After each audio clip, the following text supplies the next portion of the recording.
பூ வச்சுக்கிறதுனால நமக்கு என்ன நலன் அப்படின்னா பார்க்கறதுக்கு அழகாக இருக்கும் அவ்வளோதானே அப்படின்னு நம்ம நினைக்கிறோம். கிடையாது. நம்ம பூ வச்சுக்கும் போது அந்த பூக்களில் இருந்து எழக்கூடிய வாசனை நமக்கே தெரியாமல் நமக்குள் பல மாற்றங்களை ஏற்படுத்துகின்றது. அப்படி என்னவெல்லாம் மாற்றத்தை நமக்கு தருது அப்படின்னா, முதல்ல கோபத்தை குறைத்து மன அமைதியை நமக்கு ஏற்படுத்துது.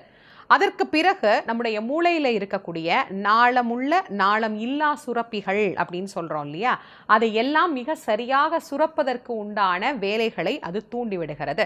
ஹாப்பி ஹார்மோன் அப்படின்னு சொல்லப்படக்கூடிய செரட்டோனின் போன்ற சுரப்பிகள் மிக நன்றாக இயங்குவதற்கு இந்த வாசனை, அந்த மகரந்த வாசனை அப்படின்னு ஒன்று நம்ம சொல்கிறோம் இல்லையா, அது மிக மிக மிக உதவி செய்கின்றது.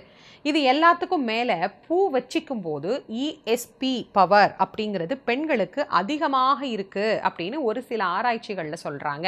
அப்படின்னா என்ன? கூர்த்த மதிவுடைய